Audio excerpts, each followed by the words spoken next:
اگرچه مربی ورزشکاران تاجیک اینجا ادعا میکند که چرا عملکرد ورزشکار ما با این نوبت گرفته نشد، ولی این هیچ نتیجه نمیبخشد دوستان عزیز. به همین ترتیب رقابت بعدی رو میبینیم دوستان عزیز. در دسته وزن 90 کیلوگرم جایی که جهانگیر مجیدوف یکی از امیدهای به دست آوردن نشان از این رقابت ها به صحنه رقابت میبراید. جهانگیر مجیدوف با جودوگی سفید هست. از سمت چپ تاثیرهای ما ورزشگری 21 ساله که در کارنامه‌اش تجربه اشتراک در چنین مسابقات جهانی را دارد. سال 2017 هم بود که در چمپیونات آسیا میان نورسان جهانگیر مجیدوف برنده نشان طلا شده بود و سال 2018 هم باشد در چمپیونات آسیا میان جوانان برنده نشان نقره شد و قبلتر از آن در سال 2016 هم میان نورسان در چمپیونات آسیا برنده نشان برنجی شده است. با هر دو ورزشگر هم یک کورد زرد جزا میدهند و گمان میکنم با جهانگیر که با داشتن فنون پرتابی جذاب از سمت‌های مختلف، هم از لب و هم از داخل پای حریف، از این رو این شیدوی اول گمان میکنم هیچ جای شک و تردید ندارد. اولین نشان طلای جهانگیر مجیدوف در حرفش سال 2016 هم در جام آسیا میان نورسان بود. بعد از آن در هنگ کنگ هم توانست نشان برنجی به دست بیارد. سال 2016 در مکاو نیز پای و پای. ببینید در سال 2016 سه نشان طلا در حرفه جهانگیر رقم خورد دوستان عزیز و بعد از آن در سال 2017 هم در انتالیا در جام اروپا میان نورسان اشتراک کرد، نایب قهرمان شد، یعنی مدال نقره به دست آورد. و جهانگیر مجیدوف در برابر باز یک تن از ورزشکاران تاجیک تبار تیم جودوی فدراسیون روسیه است. یعقوب جان نظیروف این ورزشکاری که تحت هدایت رزق‌الدین رجبوف در تیم جوانان و نورسان تاجیکستان سالیان دراز تمرین کرده است. او 22 سال دارد. در کارنامه یعقوب جان نظیروف باشد اشتراک در گرند اسلم، همچنین یک نشان نقره از چمپیونات اروپا میان جوانان سینشان تا 23 ساله به نظر می رسد، ولی از لحاظ دستاوردها با جهانگیر مجیدوف برابر شده نمیتواند. جهانگیر مجیدوف بعد از آن که سال 2016 هم حرفه خود را بسیار خوب شروع کرد، در سالهای 2017 دو نشان طلای دیگر از جام اروپا از طولای فدراسیون روسیه و همچنین از جام آسیا در چیرچیک ازبکستان به دست آورد و سال 2018 را هم در حرفه خود جهانگیر با نشان طلا شروع کرده بود.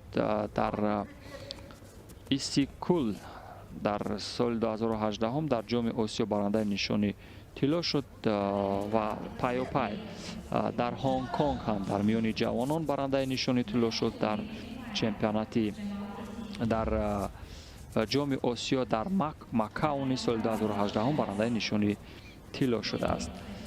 یعنی در نورسی و جوانی یک حرفه بسیار درخشان داشت جهانگیر مجیدوف و در سنت پتربورگ سال 2019 هم موقع پنجم را گرفته بود در چمپیونات در جام اروپا میان جوانان و در اورنبورگ فعلا در حال مبارزه کردن هست. در رقابت های داخل جمهوری نیز در همین سال گذشته برنده چندین شاه جایزه شد. یکی از ورزشکاران گویم با استعداد در دسته وزن 90 کیلوگرم، شاید بعد از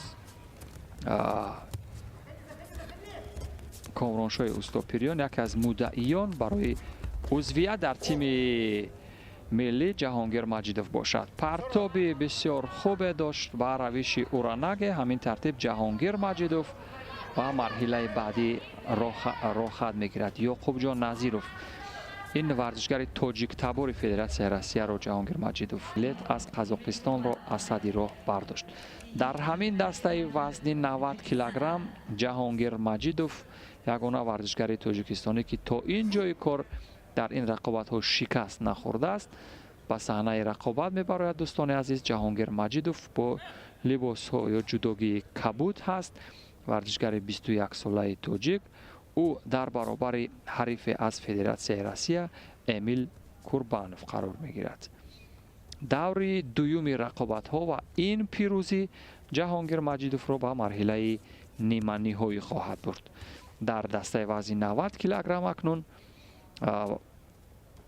جهانگیر مجیدوف در جای قرار دارد که قریب همه ورزشگران روس در این مرحله قرار دارند. یعنی در دسته وزن 90 کیلوگرم جهانگیر مجیدوف برای مبارزه بردن و گرفتن مدال از چنگال میزبانان یا ورزشگران فدراسیون روسیه است. تعداد اشتراکچیان ورزشگران روس یا جودوورزان روس در همین دسته وزن دقیقا حدود 6-7 نفر ورزشگر را تشکیل میدهند که در میان آنها همگی 2 ورزشگر تاجیکستانی هست، 1 ورزشگر قزاقستانی و 1 ورزشگر از مولداوا و 1 ورزشگر دیگر از بلغارستان. 2 ورزشگر از بلغارستان. به همین ترتیب دیگر همه ورزشگران روس هستند. و جهانگیر مجیدوف در حال مبارزه بسیار سریع و سنجیده شده است در برابر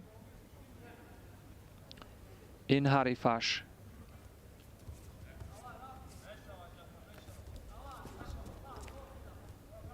امیل کوربانوف او هم ورزشگر نوکار است. یادآور میشیم که اولین قدم های خود را در جودو میگذارد. امیل کوربانوف خاطر اصول میکنم دوستان عزیز که تا این جای رقابت ها 1 دور استراحت کرده بود، یعنی هیچ مبارزه نداشت و اولین رقابتش است که در برابر جهانگیر مجیدوف روبرو شد یا مبارزه میبرد.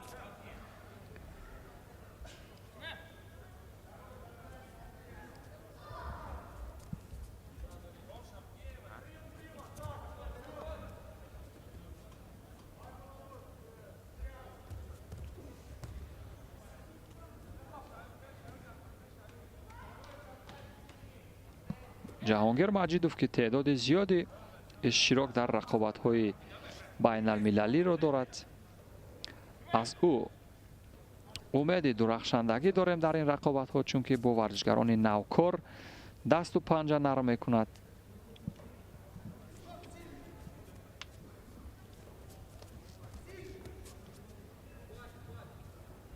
در موقع گرفتن کمیکاتا یا همان گاردگیری یا همان بخش اولی نزدیک شدن به حریف که از قپیدن وابستگی بسیار کلا دارد، جهانگیر مجیدوف در همین بخش موفق به نظر می رسد. حرکات پای یا همون فنون از بخش پای را اگر سریعتر اجرا کند کارش جانان خواهد شد. بالاخره میکند همین کار را. هلوک معمولی جذاب و دیدنی با شیوه اوچیماتا در اوج اعلا اجرا می شود و جهانگیر مجیدوف این فنون سراپای داخلی را در بسیار اوج بلند اجرا میکنه. به همین ترتیب به مرحله نهایی رقابت ها می رود. جهانگیر مجیدوف یگانه ورزشگر شد در این صحنه رقابت ها که تا اینجا شکست خورده است و در مرحله نیمه نهایی نیز یگانه امید ورزشگران یا تیم جودوورزان تاجیک با جهانگیر مجیدوف است. اون چهره که این بار با لباس‌های سفید با صحنه رقابت می‌براید. جهانگیر مجیدوف در مرحله ниманиҳоии рақобатҳо дар баробари Адам Утсиев рақобат мекунад. аз ҳирфа ё ҳамон саргузашти пурифтихори Ҷаҳонгир Маҷидов дар рақобатҳои байналмилалӣ гуфтем, яке аз ҷавонони ботаҷриба ҳаст, ки ҳанӯз аз замони наврасӣ тавониста шаҳди пирӯзӣ бичашад дар мусобиқоти қитъавӣ ва ҷомҳои Аврупо. ва Адам Утсиев, варзишгари 20-солаи Федератсияи Россия, ки дар саҳнаи рақобатҳои минтақавӣ бештар муваффақ ба касби чанд нишони нуқра шудааст. хотиррасон мекунем, ки 2 нишони нуқра дорад, ки яке аз онҳо дар ҳамин Санкт Петербург дар ҷоми ҷавонон соли 2019 рақам хӯрда буд ва дар боз як ҷоми аврупои дигар дар миёни ҷавонон соли 2019. агар аз лиҳози дастовардҳои маъмулӣ бигирем, дӯстони азиз, Ҷаҳонгир Маҷидов нисбат ба ҳарифаш ифтихороти хубтар дорад дар саҳнаи рақобатҳои ҷаҳонӣ ва умедвор ҳастем, ки ҳамин хубиҳо дар бахши иҷрои фан ё усулҳои ҷудо ҳам бисёртар бошанд ва гумон мекунам яке аз зеботарин усулҳоро дар иҷрои Ҷаҳонгир Маҷидов дар ҳамин рӯзи рақобатҳо дидем. дар марҳилаи чаҳорякниҳоӣ буд. довари марказ бисёр бо шиддат як шидо ба Ҷаҳонгир Маҷидов дод ва ин шидо ӯро ба ваҷд меорад. аз ин шидо агарчи то ҷое нигарон бошад, вале муборизаро идома медиҳад. шояд ба ӯ илҳом бахшад ва тавонад дар баробари ҳариф як партоби ҷаззобу зебои дигарро ба иҷро дарорад ва ба ҳамин васила ба марҳилаи ниҳоӣ равад. дар сурати пирӯзӣ медали Ҷаҳонгир Маҷидов мушаххас хоҳад шуд. яъне аз ин мусобиқот ҳадди ақал тими ҷавонони ҷудокори мо ё ҷудоварзони мо бемедал бар нахоҳанд гашт, дар сурате ки ҳамин Ҷаҳонгир ин пирӯзиро ба даст биёрад.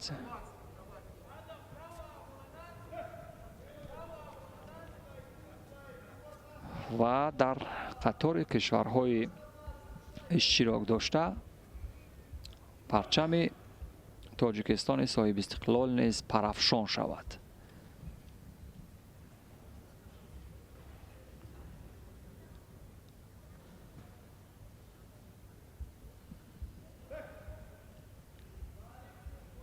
аз нигоҳи қоматӣ дӯстон қариб ки ҳеҷ бартарие ба назар намерасад. ҳарду варзишгар низ қомати баробар доранд.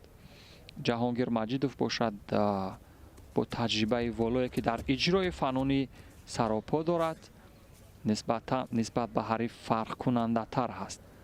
ба самти рост иҷрои усулҳои саропо дар нокаваза ва билохира иҷрои усуле ки буд на ба фануни саропо, балки бо техникаи дастон ин иҷрои усулро кард.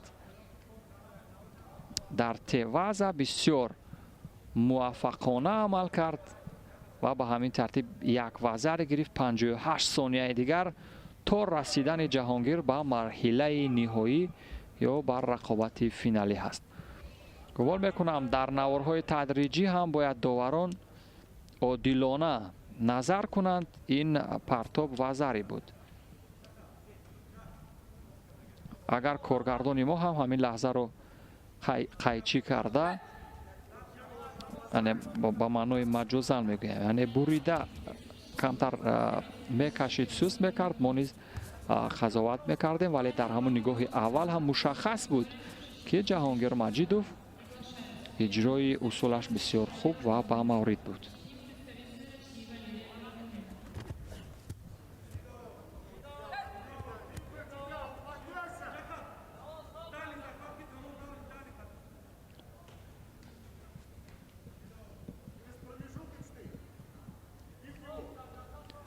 ورزشگری روس اوتسیف خسته شده است. جهانگیر مجیدوف باشد راهی نفس کشی خوبتر دارد که یکی از عامل های مهم است برای رسیدن به پیروزی.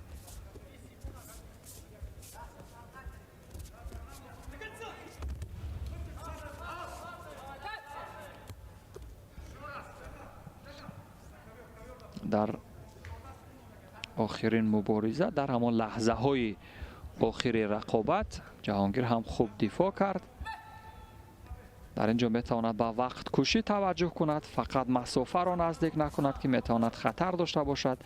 با یک زیل قپیدن و فقط ایستادن میتواند جهانگیر را به مرحله نهایی ببرد. به همین ترتیب جهانگیر مجیدوف به مرحله نهایی یا فینالی رقابت های دسته وزنی تا 90 کیلوگرم در مسابقات جام اروپا میان بزرگسالان شد. حیرت زدگی و تأسف خوری ورزشگر روس را میبینیم که حتی نمیتواند از جای برخیزد و جهانگیر مجیدوف با یک وزری پیروز می شود. راه مبارزه را برای رسیدن به نشان طلا ادامه می دهد.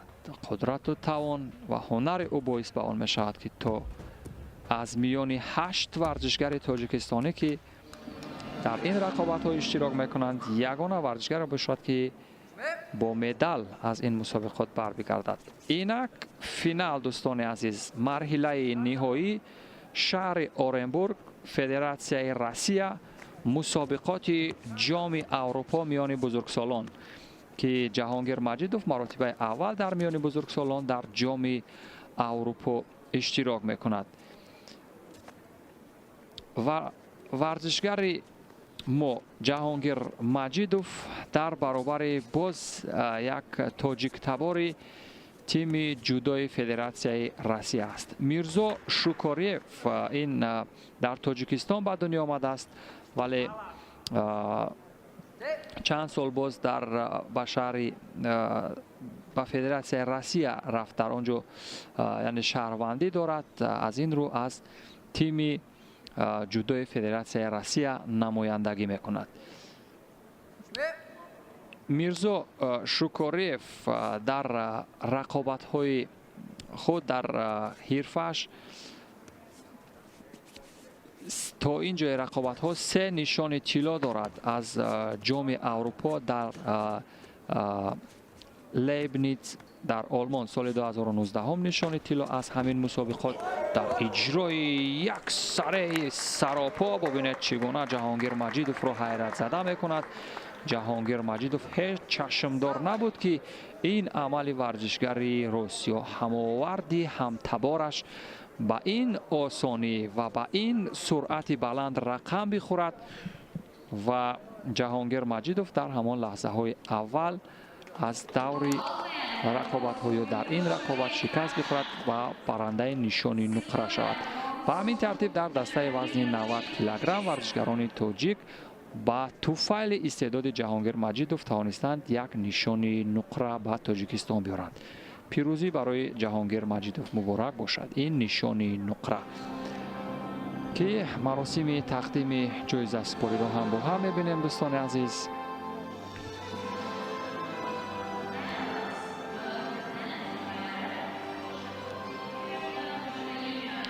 ورزشگرانی که در این دسته رقابت ها خوشطالع بودند، یادآور میشم که 3 ورزشگر که مدال های برنجی، 2 ورزشگر که مدال های برنجی رو به گردن آویختند، اکنون هر دوی اینها ورزشگران روس هستند. یکی آدم اوتسیف که از جهانگیر مجیدوف شکست خورده بود، دیگر اندری اواروف و جهانگیر مجیدوف مدال نقره این مسابقات بین المللی جام اروپا در شهر اورنبورگ فدراسیای روسیه را به گردن آویخت. به همین ترتیب جهانگیر مجیدوف را نیز برای به دست آوردن نشانی نقره این مسابقات تبریک میکنیم و این تصویربردار هم در تصویر عمومی وارد می شود.